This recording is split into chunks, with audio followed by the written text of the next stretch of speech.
How you guys doing? Good. All right, we're going to go to Box Miller for the first question. Box. Thank you, TJ. Good morning. What's up? How you doing, Mark? Good, brother. How you doing, man? Talk about this moment and the relationship you guys have as a team, because you kind of took a me against the world mentality, and it's driven you guys to this level of success. Yeah, I think it's a huge moment. All of us are super excited. Just in this locker room, we guys come to work every day, and we really like each other. Everybody comes to work, and we work for each other. I think that's kind of why we took that mentality. And then, early in the season, people weren't too high on us, but we believed in what we had. We knew we had grinded in camp. We came in that early part of OTAs, and guys kind of really formed a relationship during that time. Thank you. All right, we're going to go to Kelsey Conway. Kelsey. Hey, DJ. When you look at what you guys have been able to do over the last course of the season and in the playoffs in terms of limiting some of these high-powered offenses, you guys continue to be able to do it, even though it seems like almost the entire outside world doesn't think you guys would be able to do it. You head into this matchup with the Rams, with all the star power they have, with it being in LA. Basically, can you just explain to us what you think the mentality of this group will be and what it has been that's allowed you guys to kind of believe and perform at the level you have when, maybe others might not have thought you could do that? I think we just answer the bell. I think this week's another thing. We go out there, we know who they have on offense. Their defense is very good, and just as a team, they're good. They're coached well, so we just got to go out there and answer the bell. Guys key in on their matchup and plan on doing their job. Everybody winning their 111, that's how you get it done. I think everybody goes out there and we're confident in each other as players. A lot of guys we feel like are around us are really, really good, so everybody feels confident in their brother, and that's how you get it done. I think you attack it every normal way. All right, Mike Petraglia. Mike, go ahead. Thanks a lot, Pete. DJ, congratulations on getting to this point. Yep, I wanted to ask you about why you think so many new faces have been able to come in so quickly. Damian, Zach Kerr, those guys have been able to come in and contribute the way they have, play significant snaps, and help your defensive line. I think, those guys just coming in with a selfless attitude and just knowing they were going to get in where they were fit in and just do whatever they need to do as the team to help the team. And I think as a team, we kind of have that mentality of, next person up or whoever comes in, we got to make sure that guy's coached up. We're going to believe in him and his ability. We're going to gel with him, make sure as a team, all the guys, egos are pretty checked at our door. Everybody hangs around each other a lot. We go eat together all the time. So we make sure we do a good job making everybody feel comfortable around us. All right, Dan Horde. DJ, have you heard from or reached out to any friends in the NFL who have played in a Super Bowl just to get some advice on anything you might need to know before? Yeah, a few of the guys I know who've played, they just talk about, this week is the week you do all your hard work and just make sure you're getting the game plan down, everything down. Everything out there can be distracting, but, it's still a work week for us. And, those guys are just excited, so they told me to take everything in, make sure you take care and, enjoy the moment. Don't be too serious for the moment you're in the Super Bowl, but know it's time to work. Ben Baby. Yeah. Hey, DJ, obviously you guys are practicing inside for the first time today. Do you have a sense of what that's going to be like and how is that going to maybe affect your routine and, as you guys do that this week? I think it's going to be the same. Practices, meetings, everything's the same. So it's not really going to affect the routine at all. I think we just got to go over to UC for a little bit. But other than that, I think that's it. Jeff Hobson. Thank you, Shrammy.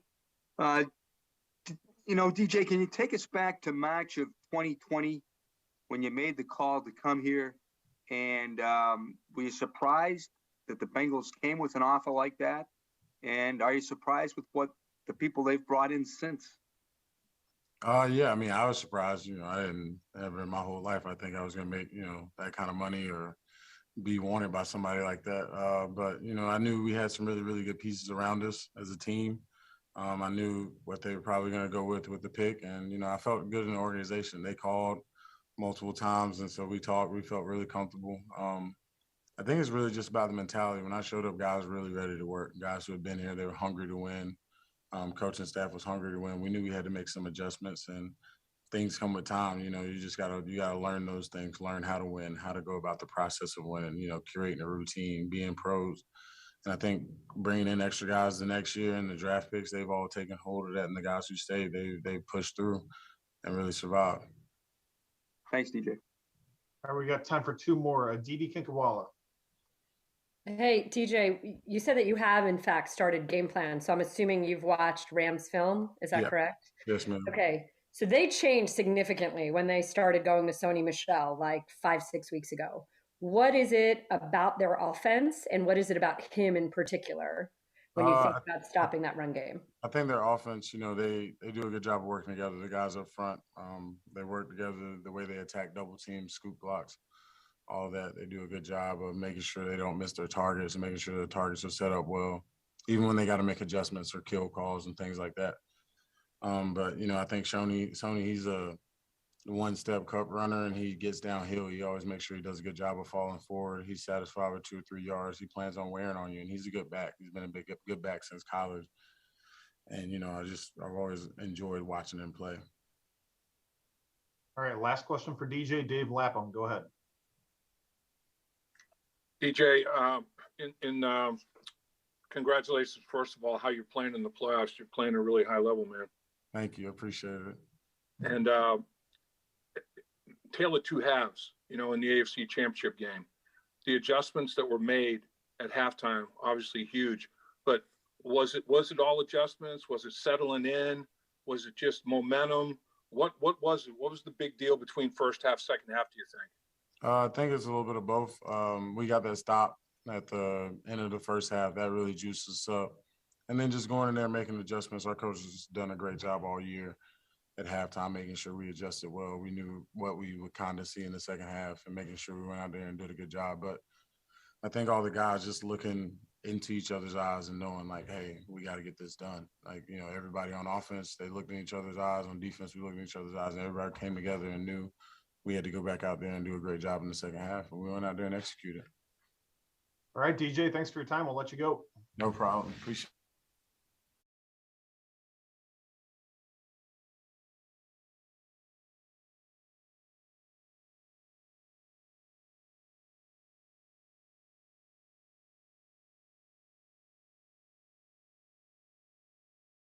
Hey, Joe, thanks for joining us. Oh, hang on. I got to unmute you. There we go. Can you unmute yourself, Joe? All right, got it. All right, first question, we're going to go to Charlie Goldsmith. Charlie. Joe, does this feel like a normal game? Are you treating this like a normal game, or are you letting yourself admit that this might feel a little different?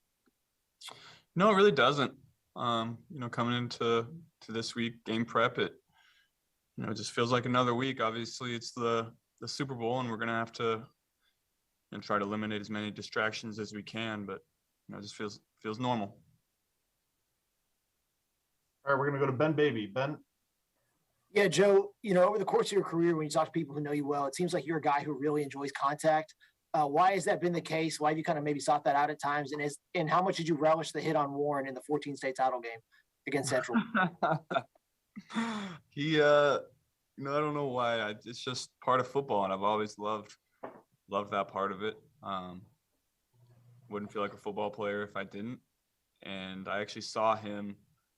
He trained at Black Sheep for a couple days when I was down there right before camp. And we talked about that. So that was kind of fun to reminisce about. Was that the hardest he'd ever been hit by an offensive player before, or I guess a quarterback or anybody on that side? That's what he said. All right, James Rapine. Joe, I know you said it's like another week, but I'm sure most weeks don't begin with talking with Tom Brady. And obviously a lot of us probably heard that. What was that like to chat with him and reminisce a little bit about that hit that Nate Clements put on him way back in 2004?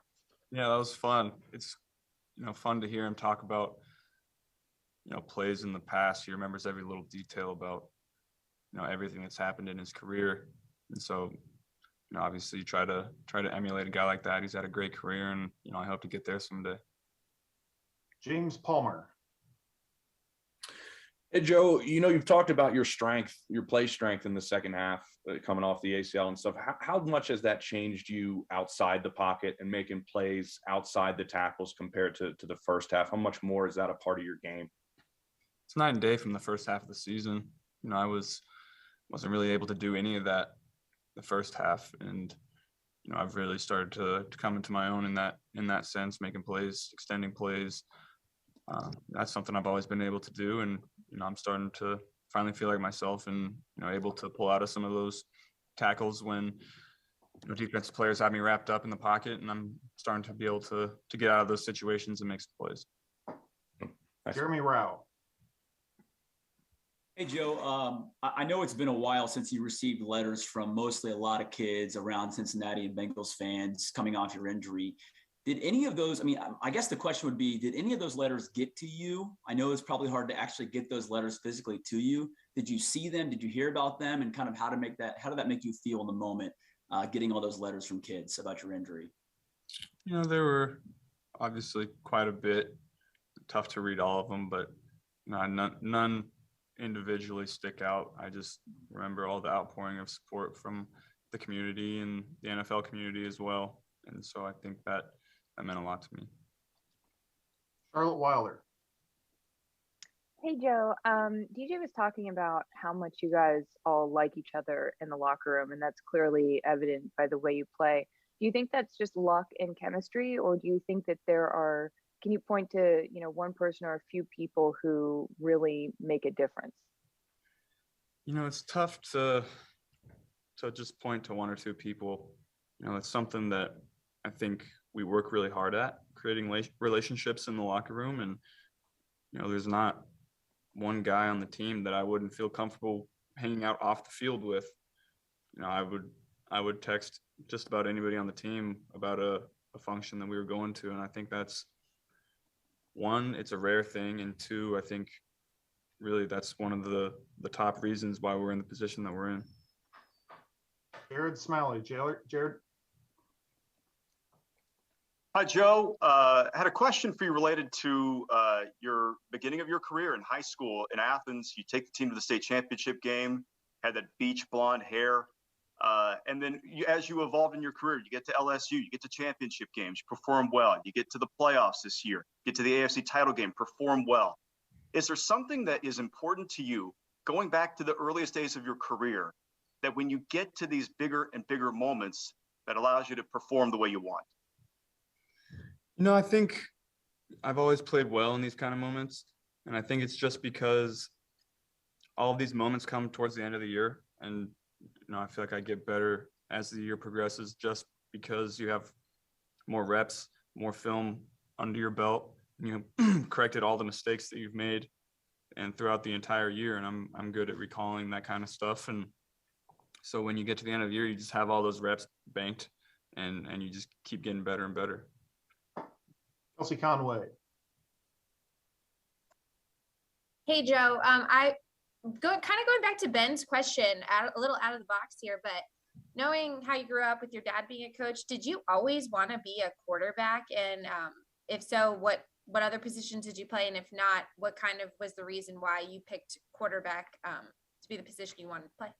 Well, I didn't pick quarterback. I got to my first Pee Wee practice, and the coach at the time, Coach Sam Smathers, I still see him all the time when I go back home, and he basically just asked me if I wanted to be quarterback. And I said, no, not really. But then he was like, well, you're going to be quarterback. Too bad. Dan Horde.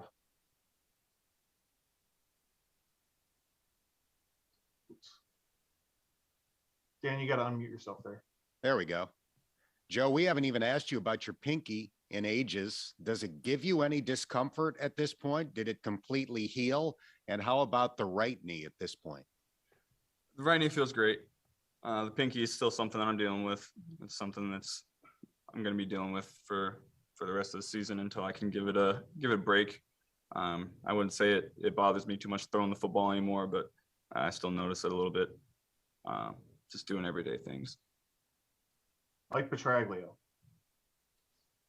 Joe, I wanted to go back to Tom Brady, that conversation, and he said something that struck me as interesting, and that is quarterbacks don't show toughness by getting out there, blocking people, hitting people, tackling. They show toughness by standing in the pocket and taking a hit. I'm curious how much you appreciate his words in that perspective, and what makes you so mentally tough as well in the pocket.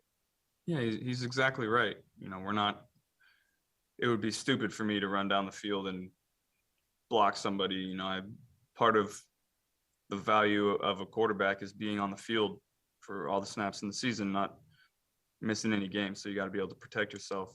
But, sometimes you got to sit in the pocket and a route's going to come open, and you got a defensive lineman like Chris Jones or Jeffrey Simmons bearing down on you, and you have to sit in there and make the throw.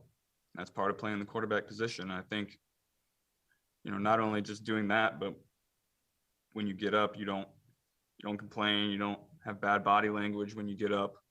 You just get up and go on to the next play. I think people appreciate that. Mitch Stacy. Just wondering what your week was like, and whether you'd been out and about much, and what you saw out there beyond the facility, as far as people celebrating, being excited, anything like that. Yeah, it was exciting to see when we got back. They had some fire trucks at the airport that were going off, so that was fun. And when we got back to the facility, there's a lot of people waiting there for us. So that's something that we haven't really seen before. And I think when we see that kind of support from the community, it gets us excited, and we're just happy to give the city something that they're proud of. Aditi Kinkabala. Joe, I have to go back to what Kelsey asked you. Why did you not want to be a quarterback? Why are you ultimately so glad that you're a quarterback? What's the best part of being a quarterback? And if you weren't a quarterback, what position would you play? I wanted to be a running back or a receiver. I don't know why. I guess I thought in Pee Wee football we weren't going to throw the ball very much, so I wanted to have the ball in my hand. Obviously, I'm glad it worked out the way that it did.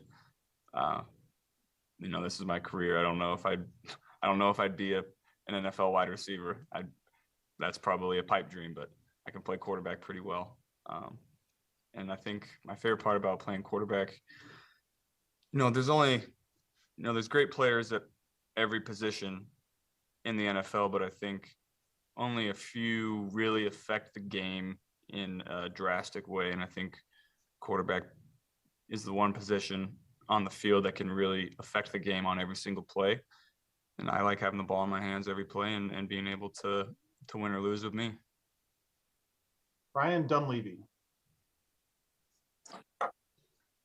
Hey, Joe, can you hear me? I got you, Ryan. Thanks. I just want to go back to the Bengals' decision to draft Jamar over Penei Sewell. And obviously, what was your role in that? Like, how much did you tell them, I want Jamar? Because from the outside, I think we all think the most important thing for a young quarterback is protection. How much were you like, no, the most important thing for me is chemistry with Jamar?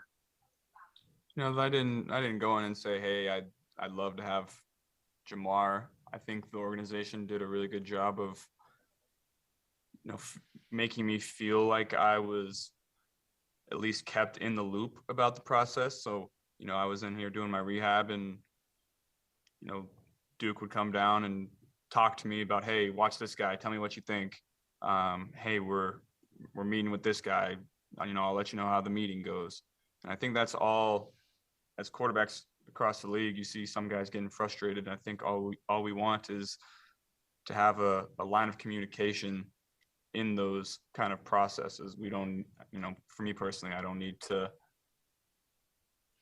feel like I made the decision. You could go with my opinion or go without my opinion. It doesn't matter to me as long as I feel like, I'm involved in the process, and the organization did a great job of that. Jeff Hobson. Thanks, Shrammy. Joe, just two things. One real quick. How many did you play corner in the state championship game, and how many snaps did you play at corner? I played every snap, I think. In the big games I've always played defense. They tried to keep me off the field in the games that we knew we were going to win by a lot, but when we played the big games, I was always out there on defense. And just the other question there, where would you typically watch the Super Bowl when you were a kid?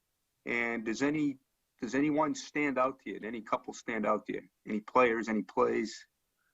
Well, I mean, the biggest one that I mean, obviously I watch it every year, and we'd always get together as friends and watch it. But, the one that I really remember is when the Cardinals were playing the Steelers, and, Big Ben made that amazing throw to the back pylon. And, Kurt Warner was always a family friend. My dad was actually on the Iowa Barnstormers staff when Kurt was the quarterback for the Iowa Barnstormers. So, my family's known Kurt for a long time. So we were cheering for Kurt in that situation. Thanks, Joe. Bill Rabinowitz. Hi, Joe. It's been a long time. Congratulations on your success. Thank you. How much do you still consider yourself a Buckeye? And also, with all you guys from here on the team, is there a closeness among you guys, kind of a Buckeye spirit, for lack of a better phrase? Yeah, I'm definitely still a Buckeye. I graduated from there. I still have relationships to this day that I wouldn't have without being there. And I'm still in contact with Coach Mick and Coach Day and Corey, all those guys. So, I'm still a Buckeye. And, it's funny you asked the second one. Isaiah, for everybody else that doesn't know, Isaiah Prince was in my draft class in my recruiting class at Ohio State. And, we just talk about the times. We kind of reminisced after the game about the times we had in the dorms, seeing each other out on High Street. We just said we came a long way. Appreciate it. Thank you. Charles Walford.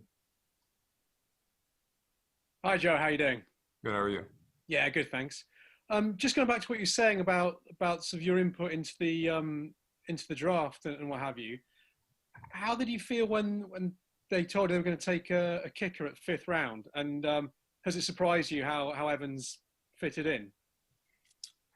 Well, I obviously kickers aren't usually drafted that high, but I figured if we're drafting a kicker, he's going to be really good for us. And then I met Evan, and you kind of know how a kicker is going to perform based on how he reacts and interacts with people in the locker room.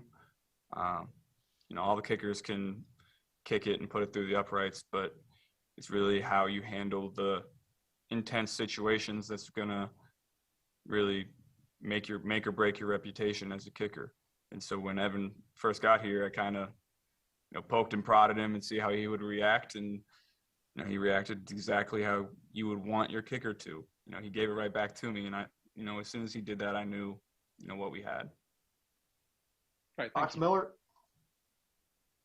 Hey, Joe, I know these times, in the big moment, you start to find friends and relatives that come out of the woodwork. Have you had any strange requests for tickets or stories?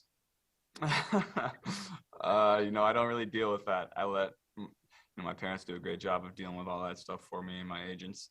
So I'm still in my little season bubble. So I'm not really dealing with any of that kind of stuff, fortunately. Thank you. All right, we have time for one last question. We're going to go to Kelsey Conway. Kelsey. Hey, Joe, I just wanted to follow up on what you were just talking about, Evan. You said you kind of poked and prodded him. What does that look like when Joe Burrow pokes and prods a teammate to find out, what they're all about? Just make fun of him. Act how guys act in the locker room, see how he responds. All right, Joe, that's it. Thanks. Thanks.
Start with Dave Lapham. Lap. Hey, Tyler, congratulations on making the Super Bowl, man. Well earned, well deserved. Appreciate you. So, saw OBJ, a backward pass to him, and he throws the ball down the field from the left sideline to the right sideline for a big play that set up a score for the Rams this season. I'm thinking, man, Tyler Boyd, quarterback in high school at Pittsburgh. I could just envision Tyler Boyd doing something like that for the Cincinnati Bengals. What if you threw a touchdown pass in the Super Bowl? What would that be like? And that'll be super surreal, because I'm a receiver and all of us want to catch touchdowns, and being the guy to throw a touchdown pass may be a little better than just going out there catching one. Doing a little bit more is always better. Tyler Dragon. Got me early. Hey, Tyler, how you doing? I'm good. You? Good. Can you describe the relationship that you have with your owner, Mike Brown?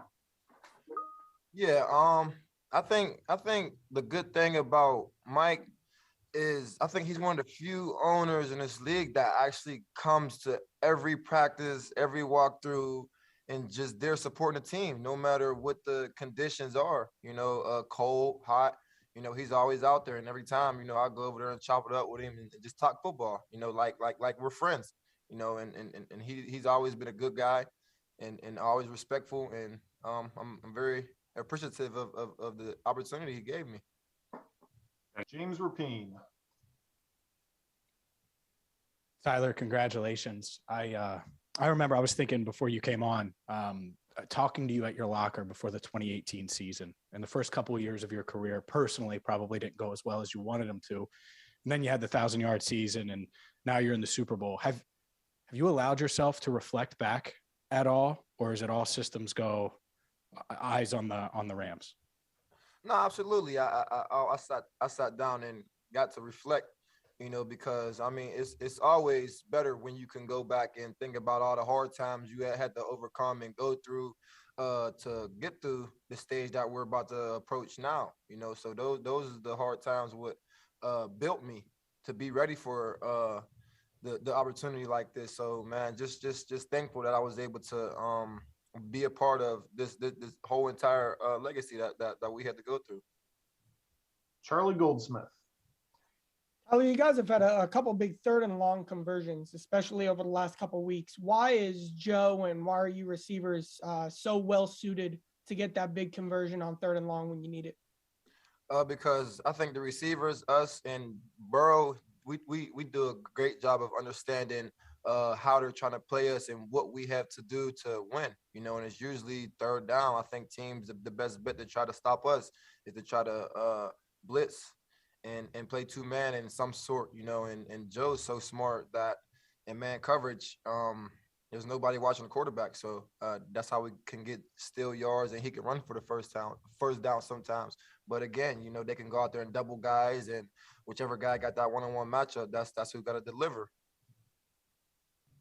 Jeremy Rao. Hey, Tyler, at the risk of sounding incredibly cheesy, the word destiny has been used from a lot of fans, and just thinking back to what happened in that first Kansas City showdown, the final 6.5 minutes, how that played out, and how so many games have played out for you guys, even this last one in Kansas City.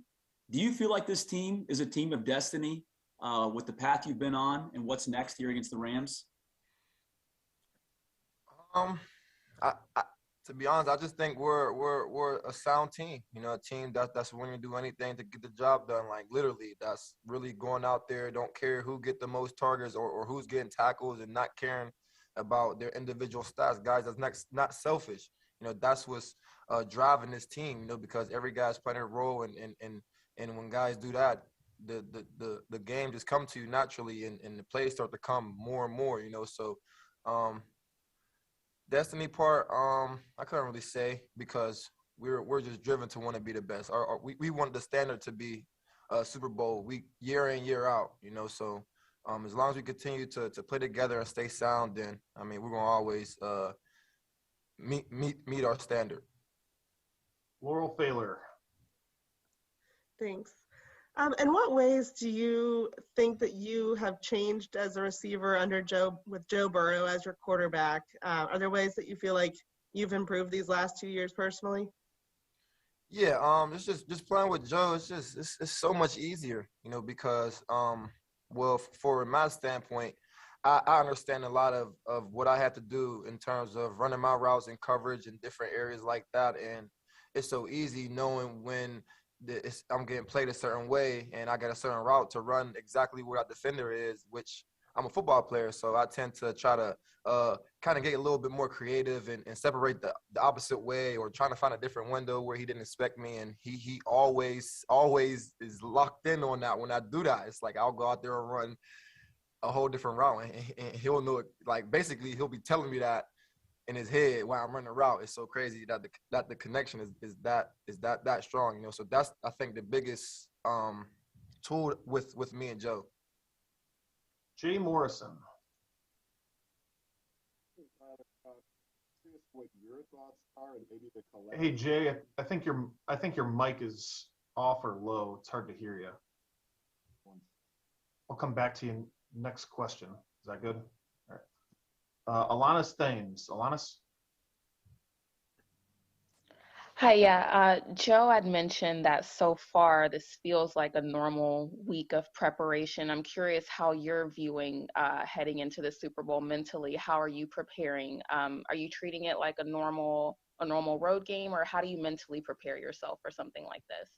Yeah. Well, since this is our first time, our first time.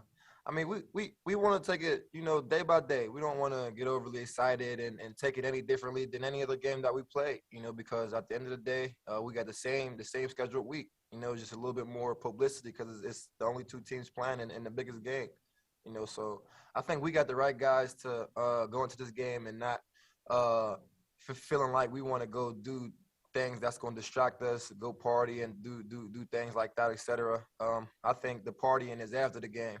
So we're there for a reason, not to show our faces around and go partying and see famous people or whatever the case may be. But I think we're going to prepare the same way and just go out there and play our game.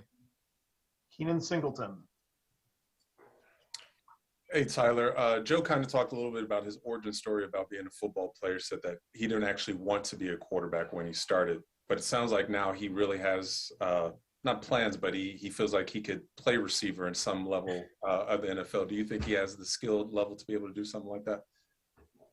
I think he has I think he can play that if he had speed, if he had some athletic ability, because I feel like any quarterback has the knowledge and the conceptually how to understand from a receiver standpoint, and vice versa, because I played a little bit of quarterback in my time, and I know where I would want the receivers to be and so forth, but the quarterback is the hardest position on the field, and not too many people want to pick that position as the first position, especially coming into the big league.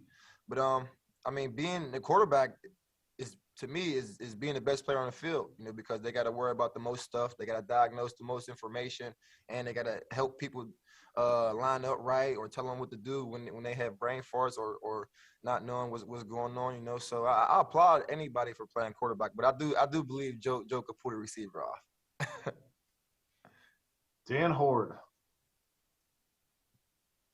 Hey, Tyler, do you figure that the Rams will put Ramsey on Jamar and count on that one-on-one matchup, leaving everybody else to cover you and T and the tight ends, et cetera? I'm not too sure about it. I know watching tape that he's done that, and he's traveled with a guy. He played both left and right corners. He even got clips when he's in the slot. So he's a guy that can play it all. But we're not anticipating guys singling out other guys, playing them and one-on-one. We don't care what's going to happen, how you going to play us. We're going to continue to play our game. We're not going to not throw him the ball because Ramsey is on him. So however they decide to play, they're going to have to just match us. Jeff Hobson. Thanks, Shrammy. I think you're famous, Tyler. I think people are going to LA to see you, to see a famous person like yourself. I'm just two things. How different are the Rams than they were when you guys played them in London defensively? And just want to know any Super Bowl memories you had when you were a kid, like where you watched them and if anyone stuck out.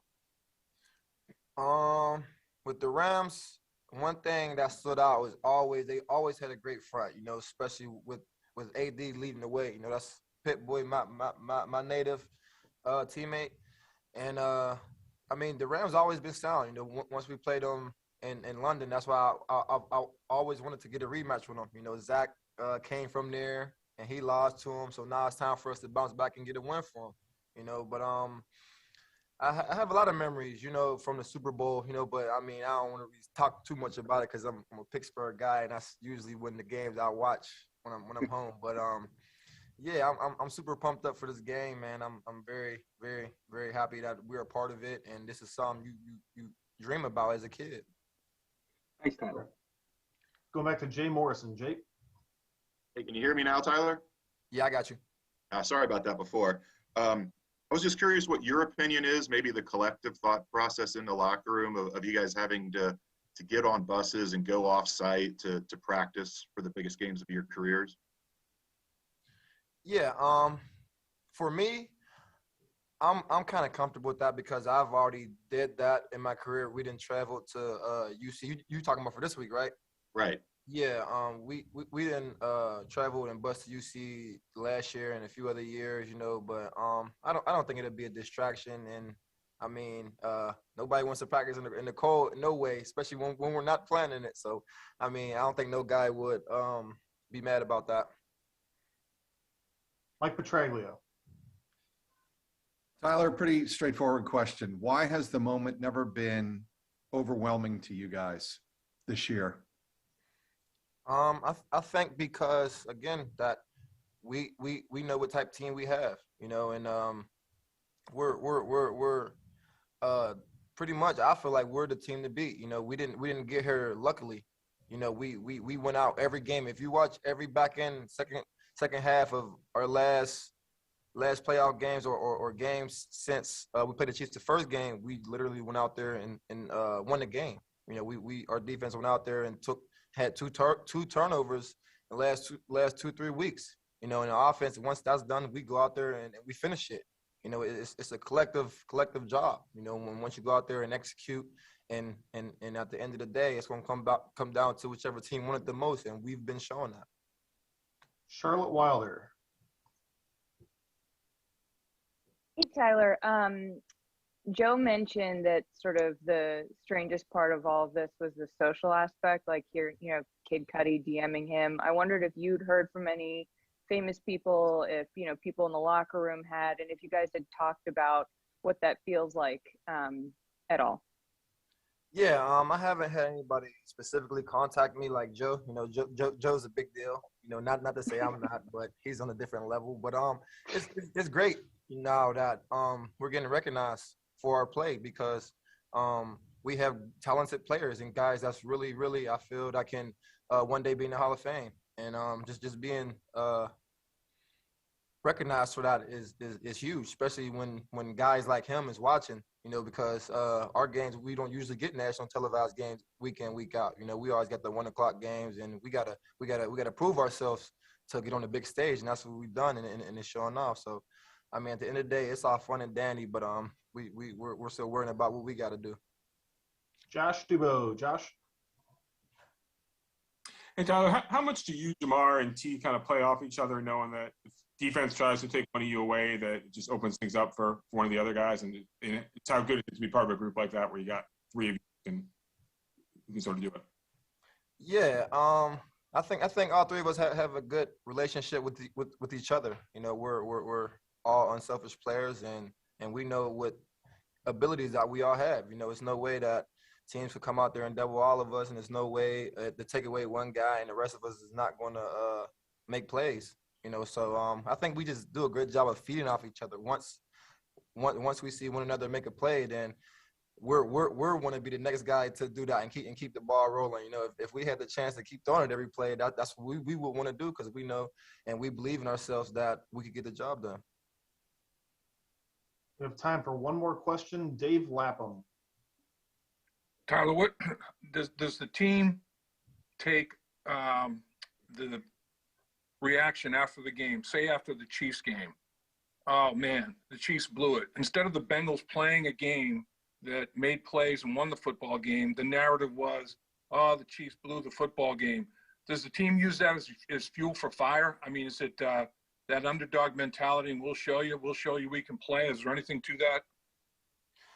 No, because at the end of the day, like I've been saying, we know what type team we have. You know, we never consider ourselves underdogs. We believe that it's us. It's that time. It's not we feel belittled because they've been to the AFC Championship 4 years in a row and they're the team to be. We not trying to hear that no more. We stepped up and we got the right guys that came into this organization that's willing to do whatever it got to take to win games, and that's what we portraying. We went out there and we won that game. They ain't just mess up. We came out there and took over.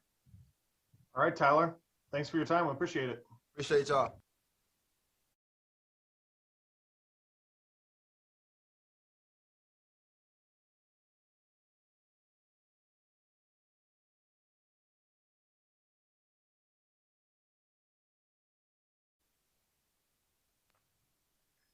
Hey, Coach, thanks for joining us.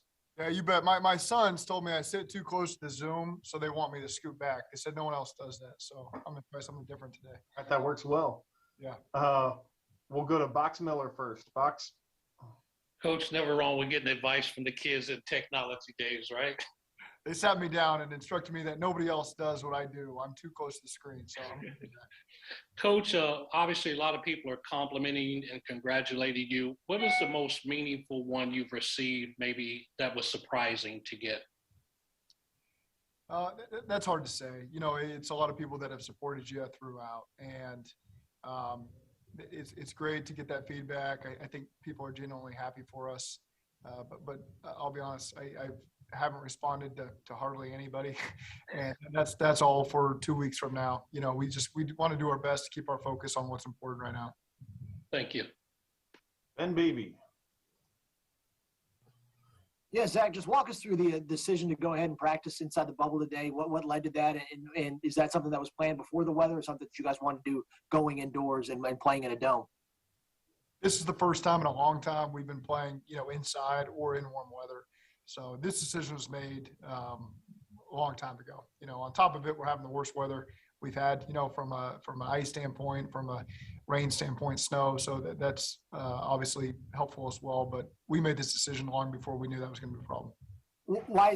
I know this is kind of a dumb question, but I'm sure I need to ask it anyways. Why is it a benefit to be indoors and kind of, you know, instead of being outside in this? Because we're playing indoors. Thank you. As I said, a dumb question, so thanks. You said it, not me. Kelsey Conway. Hey, Zach, when we last spoke with you, you said you hadn't quite finalized the team travel plans for when you're going to get to LA. Can you tell us when you guys are headed out and just the balance of this week, knowing how much time you guys have as a coaching staff? How does that work in terms of, you know, you don't want to reinvent the wheel and try and over prepare, but like what's the fine line you guys are going with in terms of how you'll prepare with this extra time? Right. So we'll go out there on Tuesday. You know, that's normally a player day off. So we'll travel out there on Tuesday. Land there obviously Tuesday morning, and then start our normal weekly routine on Wednesday, Thursday, Friday, walk through Saturday, all that stuff. It is important, you know, as a coaching staff that we're putting our plan in this week. And then if you got to tweak anything next week, that's great.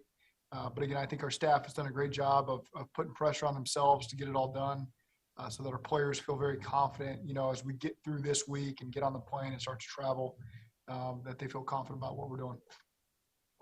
Tyler Dragon.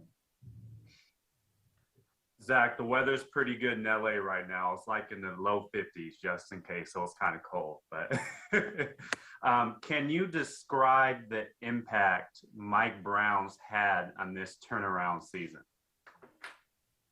Absolutely. He's been tremendous. You know, I've been here for 3 years now.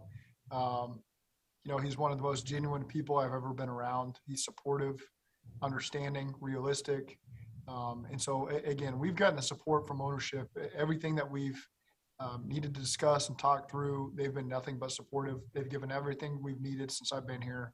And so certainly they're as valuable as anything and where we're at today. Jenny Carlson. Jenny Hello, Carlson. Zach. Hey, How Jenny. are you? I'm doing great. How are you? Good, good. We're having a Cincinnati sort of day here. It's snowing and blowing, so I feel like I'm almost there. Yep, that's Norman and Cincinnati are very similar. So I understand. Absolutely. Hey, I actually wanted to ask you a little bit about your family support. I know that obviously they have rolled out and supported you all along the way. I know that even is extended to like when your granddad was alive. He was probably one of your biggest fans. Can you just talk a little bit about having that, what that's meant to you, and then by extension, being with the Bengals, a very family-centric organization, just how that has helped you with the transition to being a head coach in the NFL. Yeah, it all ties together. That's how I was raised. My parents are my role models. My grandparents, as you mentioned, have been nothing but supported my entire life. I've been at every game, driven many hours to a lot of things. And so I wouldn't be where I am today without their support and really Norman as a whole. And you can dive even deeper into the trails and to the circle, as you all know. But, that's just part of where I'm from. And kind of, I think what's built myself, my brother, my two sisters to where we are today and how we treat people. And then, you take that to why we love Cincinnati. It's people probably think I'm joking. Cincinnati is nothing like Norman. It very much is, and the community feels the same. The people are great people. They care about each other. And so it reminds me a lot of home. And then you take it a step further into this organization with Mike and Paul and Katie and Troy and Elizabeth and Caroline. And it's very much a family atmosphere. And that's important to me. I don't know that I fit with every organization in football. I really don't. And this is one that I certainly think I fit in with and our coaching staff does. And, so I love being here and it's probably because of how I grew up in Norman, Oklahoma. Thanks, Zach. Charlie Goldsmith. Zach, we asked you this question about 1 million times in April, but looking back, what went into the decision to draft Jamar Chase? We needed to be more explosive, and you always want to put pressure on the defenses. And so again, it really goes back to a simple story that really drove it home for all of us was Brian Callahan's experience in Denver. When he won a Super Bowl and they had 3 guys, including tight ends, that were difficult one-on-one matchups and key moments in playoff games. They'd get man coverage and Peyton would pick the one who's got the best matchup and trust that he was going to win. And so we think when we've got the weapons that we now have, it puts a lot of pressure on the defense. It takes the pressure off of Joe Burrow. You're able to get the ball out faster because guys can win quicker because you've got those playmakers that can make those types of plays. And so again, it's allowed us to be more explosive, score more points, put more pressure on the defense, and allowed us to get to the Super Bowl as well. Emmanuel Morgan. Hey, Coach. What do you remember most about coaching Cooper Kupp when you were in LA, and what is it like to kind of see him develop into what he is now? He's always had that in him. He's one of the smartest players I've ever been around at any position. He really approaches the game like a quarterback, to be quite honest with you. I'll never forget. You can write this down. I threw to him at his private workout at Eastern Washington, split time with his backup quarterback, and we missed one throw on a back end line hammer route. I overthrew him, and that was the only completion of the day, but that's neither here nor there. But Cooper, he's one that he's a big picture thinker. So he really understands the structure of the defenses, the nuances of the route running, and he cares about the run game as well. And so, there's oftentimes he would screenshot, pictures of defenses with run thoughts. You'd wake up in the next morning to a midnight text from Cooper Kupp, with thoughts on things that could help the offense. And so he's certainly rare that way. And I certainly think highly of him and Robert Woods. Those are the 2 guys that are still there that were there when I was there. And Eric Yarber, the receiver coach there, has done a tremendous job with that room, and got a lot of respect for those guys. When you look at his route running, what makes him so effective at getting open? I think he's got a great change of direction. He's got really good quickness. He never goes down on first contact. That's one thing. If you watch him, he never goes willingly out of bounds, never goes down on first contact. He's really strong. He's a lot like Jamar that way. I think they're very similar in their run after the catch. And he understands the defense's approach. I always remember he had a lot of conversations with the DBs, what they were thinking. And, when I line up here, where do you think I'm going to go? And so he's able to play off a lot of the stuff that he knows the defense is approaching them with. Thank you. James Rapine. Zac, how long did it take you to go from winning the AFC title game and experiencing that and enjoying that to looking at the Rams? And how important is it for your players to treat this like a normal week, knowing full well that it's not a normal week? Yeah, that's our best bet, is to get everybody to focus in on how important winning this game is and avoid the distractions that come with it, because it's easy to fall into that trap. But, being a Super Bowl champion, you carry that for a lifetime, and enjoying the Super Bowl process is a 10-day enjoyment factor, and so we want something much longer than that. And so, again, just trying to get that to resonate with the guys. And again, we're here for a reason. We're here because we have a very mature, disciplined team that cares about winning. That's what's gotten us here. I trust that's what's going to carry us into Sunday, and that we'll be able to put our best performance forward. There was another part of that question that I was intrigued by that I've already forgotten, James. So, Pete, there we go. Sorry, I can't unmute myself. Thanks, Pete. How long did it take you to start looking at Rams film and start breaking that down after the celebration on Sunday? Yeah, once you start that, you want to be able to just get into that flow. So we handle the logistics quickly after the game, really spend a day with the logistics part of things. And there's still things that pop up here and there, but that's my job. The assistants have done a great job focusing on the game, getting the players focused on the game as well. And then of course, there's things that pop up here and there just because of the nature of this game that I'll have to deal with. Thanks. Aditi Kinkawala. Hey, Zac, total football question. Can you give us kind of what your process has been and how much film you've watched this week, how much of the game plan is installed? And then Jalen Ramsey. I mean, Raheem Morris plays him at as many as 6 different positions in one game. What's the challenge in facing a guy like that? Yeah, we're well on our way with our plan. We've tried our best to follow a normal week. And so, again, this is our first day of practice. So, today's the focus is base downs like we normally would on a Wednesday. So that's where we are. We're just in our normal rhythm at this point. And Jalen's a tremendous player. Played against him in Jacksonville, played against him in LA when they first acquired him. He's certainly one of the premier players in all of football. And that's probably why they move him around, because he's so talented. He's got the ability to play not only outside corner, but play inside at nickel and move around and follow guys if needed. So again, a very unique, special skill set. He's a big DB, and he's got the speed to match, and he's physical. He's got great ball skills. He has tremendous instincts. So you can see why they spent what they did to acquire him, and why he's played such a major role in them getting the Super Bowl. Dan Horde. Trying to be at the right distance to avoid the wrath of your sons. So hopefully I've got it down. Andrew Whitworth shared in a news conference on Tuesday that you two spoke on Monday. Who made the call, and can you describe your relationship with Whit? Yeah, we had a text exchange back and forth after the game, and that's really how it's been for the last 3 years.